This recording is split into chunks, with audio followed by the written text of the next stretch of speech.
tentang diri kita, karakteristik kita, bagaimana kita terlahir, mau kemana kita, seperti apa kita menjalankan tugas, bagaimana kita mengenal pencipta kita, bagaimana terkoneksi kepada pencipta kita, siapa yang mengawasi kita, siapa yang membimbing kita, lengkap sekali. Nah, semua kelengkapan itu yang menunjukkan kita berkehidupan, itu namanya hudan. Jelas ya?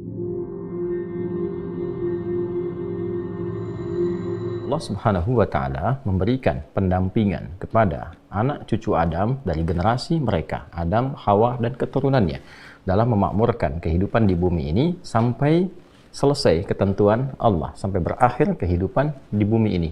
Maka bersama dengan itu semua disandingkanlah kemudian pedoman berkehidupan. Pedoman ini penting disampaikan, ternyata bukan hanya untuk mengiringi suksesnya misi kehidupan di muka bumi ini dengan menjelaskan turunan-turunan programnya. Ini yang harus dilakukan, ini yang harus dijauhi. Mustahil kita memulai pekerjaan tanpa tuntunan. Anda masuk ke perusahaan, bukankah sudah ada protapnya, tertibnya, ini petunjuk teknisnya. Ini yang harus Anda lakukan. Di divisi mana, programnya apa yang harus Anda lakukan, kapan masuk, sampai kapan dengan selesai dan pulang. Pun demikian, saat kita menjalani kehidupan yang lebih kompleks di muka bumi ini, tidak dibiarkan begitu saja. Bangun sampai dengan tidur lagi, berangkat sampai dengan pulang. Tapi Allah berikan pedoman yang sangat jelas.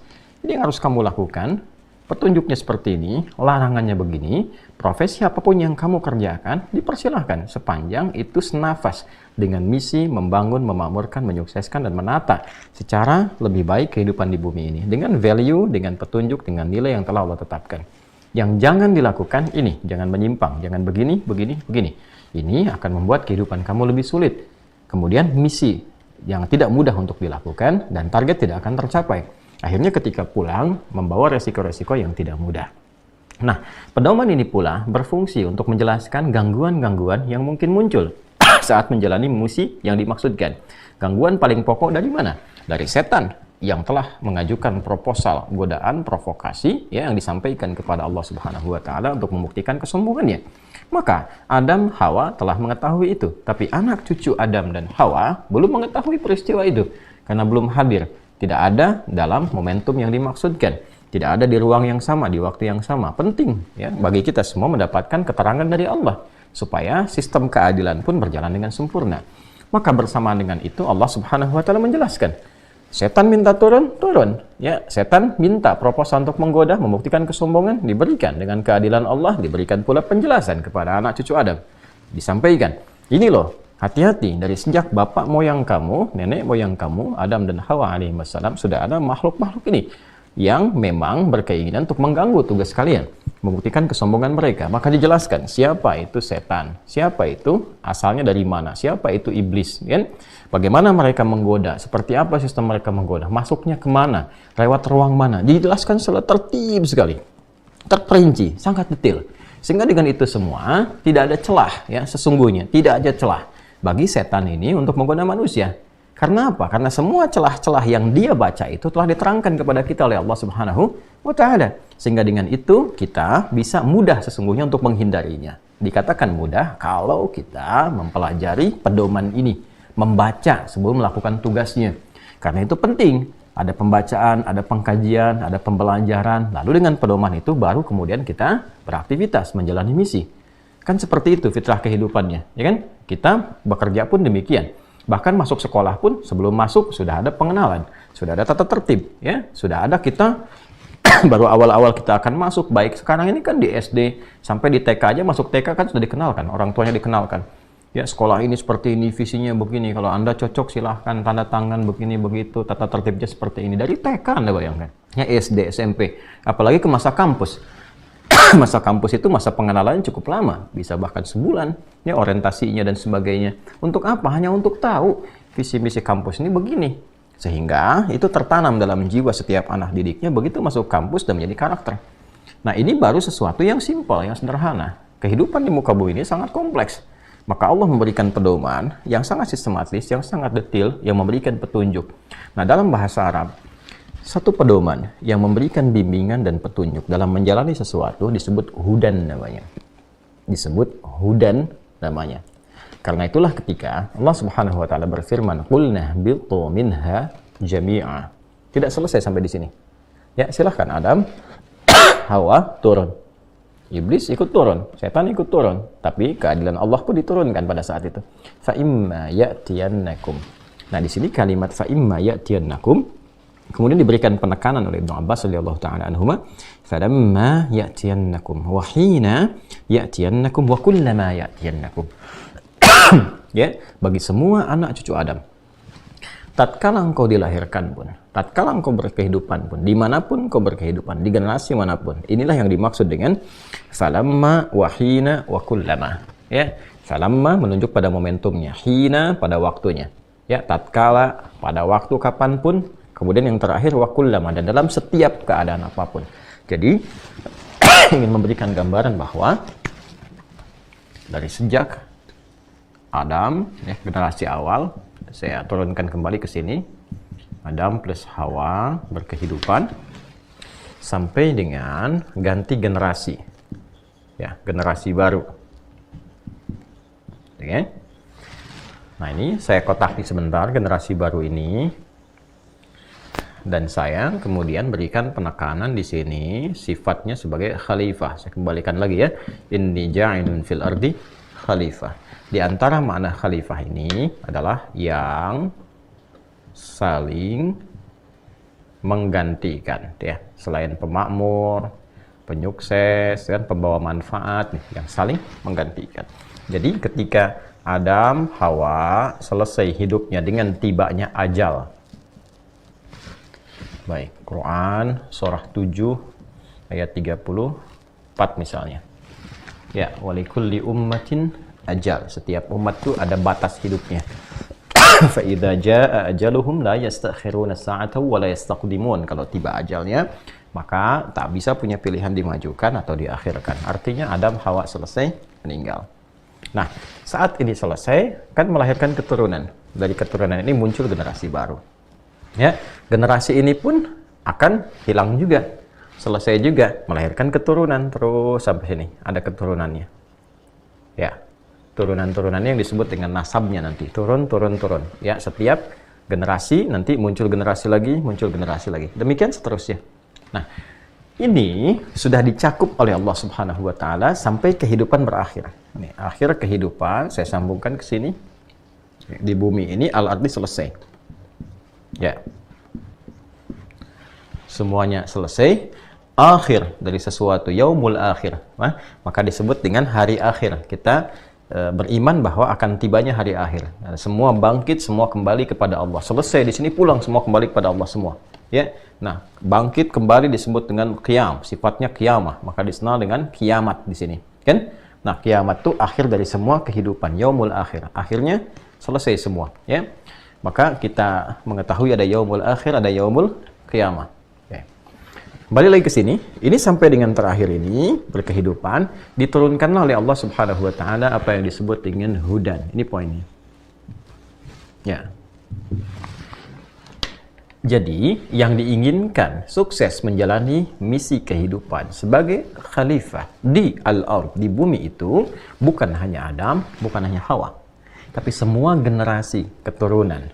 Ya kan? Disebut dengan Bani Adam.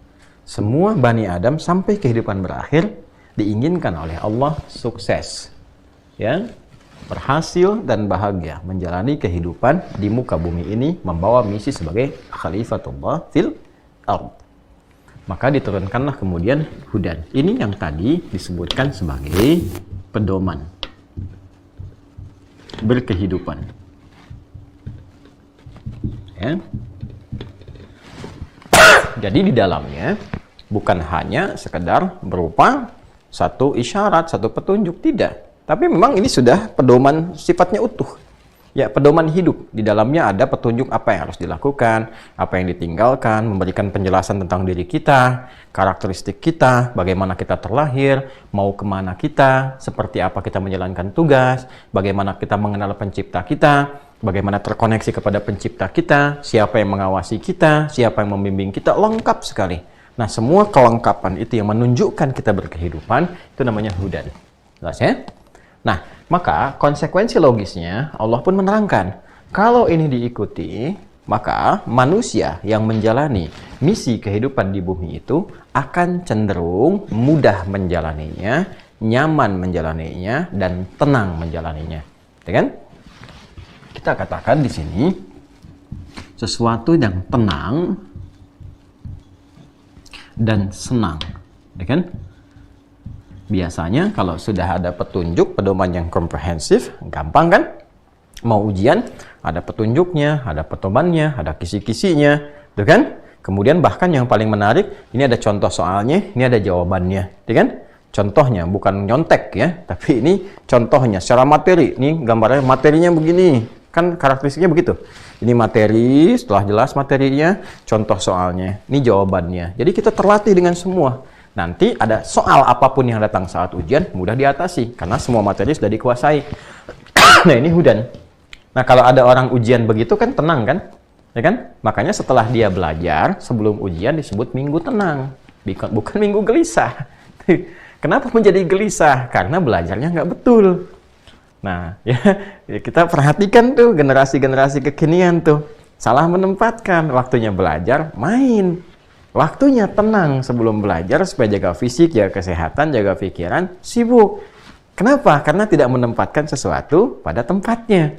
Waktu belajar diisi main, waktu tenang diisi belajar. Sehingga ketika ujiannya pun tidak menjalani dengan keadaan yang menyenangkan. Jadi kalau ingin tenang dan senang, konsepsinya adalah apa? Dipelajari, pahami sebelumnya, kemudian digali, latihan dengan baik, setelah itu eksekusi. Begitu dieksekusi, kita senang aja karena sudah menguasai, tenang aja karena sudah memahami. Ya, tenang artinya tidak gelisah. Tidak gelisah dalam bahasa Arabnya disebut la khauf. Ya, la khauf. Kemudian senang, bahasanya berarti lawannya tidak sedih kan? Ya, la yahzan. Kemudian kalau jama' disebut la yahzanun, gitu kan? La yahzanun. Nah, ini. Baik ya. Nah, saya ingin gambarkan satu uslub, ya, gaya bahasa nih. Kalau kita ingin menampilkan sesuatu rasa, ya kan? Yang ingin kita harapkan, maka yang kita munculkan adalah sifat langsung positifnya. Ya, tenang, misalnya kan, senang. Tapi kalau kita ingin menunjukkan kemampuan untuk mengatasi lawannya, ya kan? Yang menafikan itu, sehingga di benak kita tuh tergambar nggak akan mungkin ada itu, nggak akan mungkin ada itu. Maka munculkan lawannya. Misal, tenang, lawannya gelisah, khauf. Kalau kita ingin punya motivasi, nggak akan pernah pengen gelisah, ya kan? Maka tampilkan, tidak akan gelisahnya. Untuk apa? Memberikan kesan yang kuat pada diri kita bahwa selama hidup ini kegelisahan tidak akan pernah mengenai kita. Walaupun dia ada, karena kita sudah punya rumusnya, kunci dan tamengnya, dia nggak akan pernah mempan. Ya kan? Sehingga ketika tiba misalnya kegelisahan, nah, nggak akan mempan kamu. Ya kan? Saya sudah punya kuncinya, tenang, pasti selesai. Ya kan? Maka ditampilkanlah gambaran lawannya, khaufnya ditampilkan. Ini rahasianya, kenapa dalam Al-Quran tidak ditampilkan tenangnya, tidak ditampilkan senangnya, tapi ditampilkan kata-kata la khaufunnya dan walahum yahzanun. La khaufun alaihim. Untuk memberikan kesan bahwa kegelisahan, khawatir itu memang ada. Tapi bagi orang-orang yang mengetahui pedoman berkehidupan, yang telah tahu solusinya, tahu perannya, maka kegelisahan sebesar apapun tidak akan pernah menjatuhkan mentalnya. Ya, itu poinnya. Ya, ketakutan sebesar apapun tidak akan pernah mengurangi optimismenya untuk menjalankan tugas-tugas kehidupan. Itu poinnya. Jadi seakan Allah ingin memberikan kesan bahwa ini tuh penting sekali. Kalau kita pahami semua petunjuk, dimanapun itu, Anda saat tugas, di militer misalnya, di kepolisian, di tugas-tugas birokrasi, di diplomasi, paham tugasnya, paham aturannya, tenang jalankannya. Itu poinnya. Nah, dan saat sudah paham itu, ya optimis, nggak ada kata pesimis, jauhi kegelisahan. Kemudian jalani dengan tenang, dengan senang. Ya, senangi, cintai pekerjaan itu. Kalau sudah cinta, dedikasinya tinggi, ya kan? Maka yang ditampilkan di sini semua tantangan, udah nggak ada kesedihan, nggak ada kekhawatiran, karena saya sudah paham semua isinya. Ini poinnya, jelas ya? Nah, teruskan ayatnya. Fa imma ya'tiyannakum minni huda. Ini poinnya. Maka dalam menjalani kehidupan itu, hei anak cucu Adam, kata Ibnu Abbas radhiyallahu taala anhuma, ini penekanannya ke anak cucu Adam nih. Ya kan? Tatkala diturunkan dan berganti generasi kehidupan, ganti lagi menjalani hidup bersamaan dengan turunnya Adam alaihissalam, Hawa alaihissalam, dan berganti generasi baru sampai hidup selesai dengan keadilanku, kata Allah, akan turun selalu pedoman berkehidupan sesuai dengan eranya. Ini indahnya. Sesuai dengan eranya. Jadi karakteristik setiap manusia di setiap era oleh Allah dijelaskan itu memiliki karakteristik yang tidak sama, nggak serupa. Eranya Nabi Adam beda dengan Nuh alaihissalam. Eranya Nabi Nuh alaihissalam beda dengan Nabi Ibrahim alaihissalam.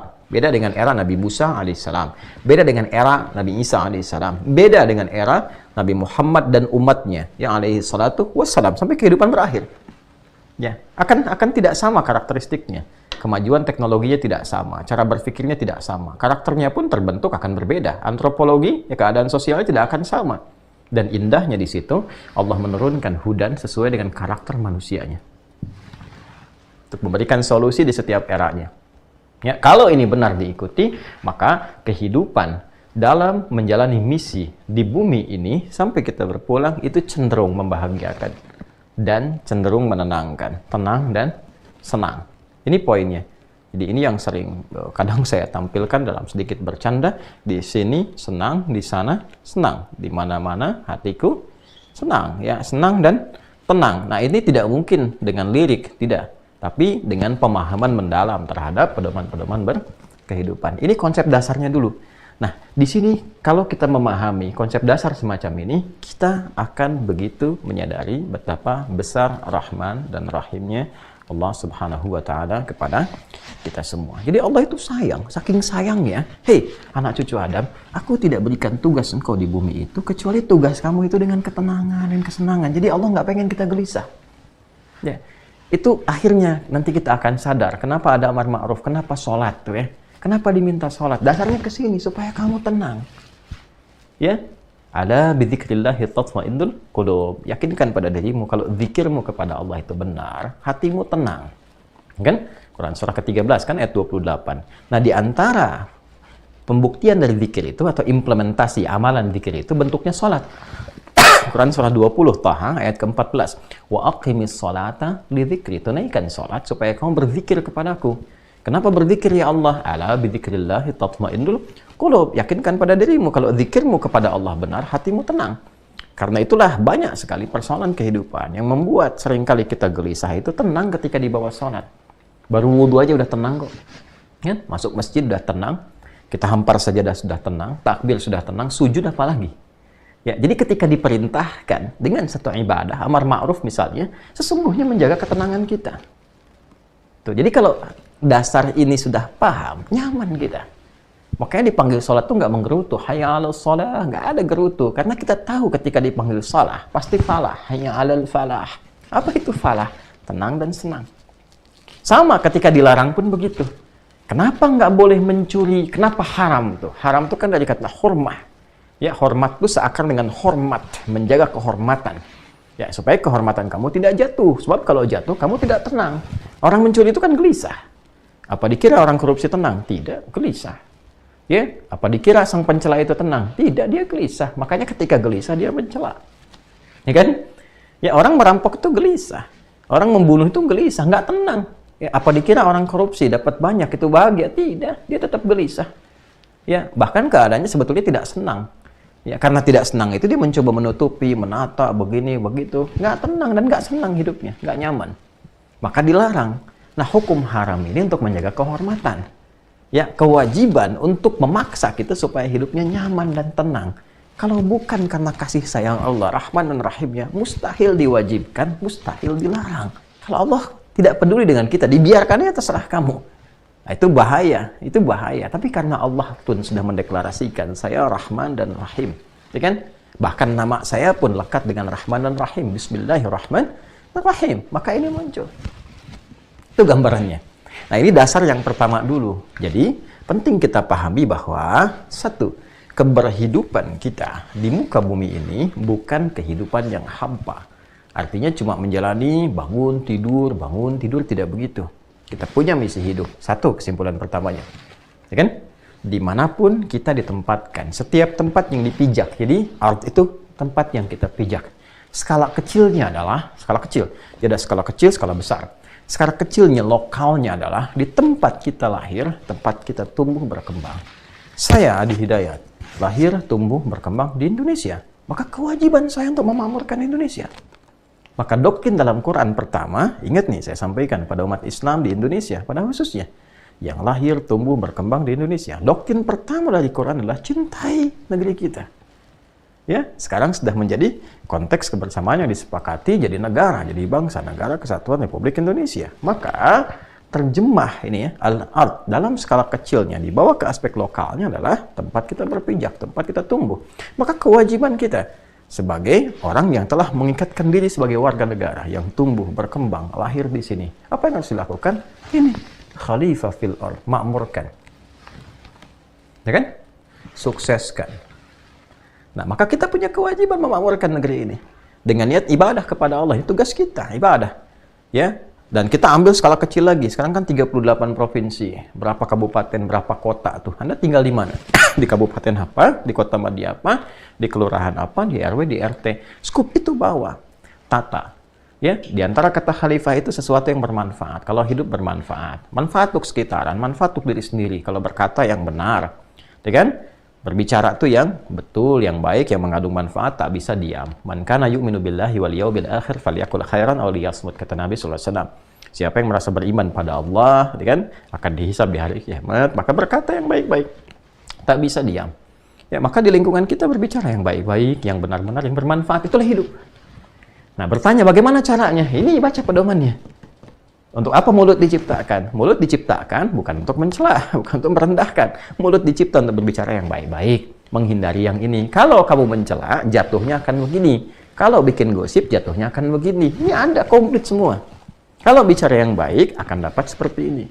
Ya, itu yang harus kita lakukan. Kemudian dari ujung kepala nih Allah kasih pikiran. Maka berpikir bagaimana memfungsikan intelektual kita untuk membangun negeri, membangun bangsa, dan niatkan sebagai ibadah. Ya. Supaya masyarakat itu makmur, hidupnya nyaman, sehingga dengan nyaman itu menyembah Allahnya pun enak. Kan kenal dengan Allah. Jadi umat Islam itu kalau dia jujur, masuk kerja tepat waktu, jujur ditanya, Anda tuh hebat ya, katakan karena Allah perintahkan saya begini. Bukan sekedar ada aturannya, karena Allah perintahkan. Ya, nanti kita akan melihat dengan izin Allah ketika berpulang. Lihat pejuang-pejuang dulu tuh. Ya, pahlawan-pahlawan yang hebat itu. Yang bahkan mereka meneriakan Allahu Akbar, mereka berjuang dengan luar biasa, dengan keikhlasan mereka. Ya, mereka berniat ibadah. Ya, sangat kecil kita dapati potensi-potensi tujuan duniawi.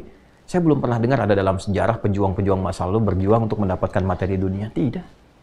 Ya, mereka ingin mendapatkan ridha Allah dengan hadirnya kemerdekaan ini. Lahir kemerdekaan, semua bisa bahagia, semua bisa tenang. Tapi luar biasanya, atas berkat rahmat Allah yang Maha Kuasa. Betul-betul ikhlas mereka tuh. Lacak lagi sejarahnya, kita pelajari lagi.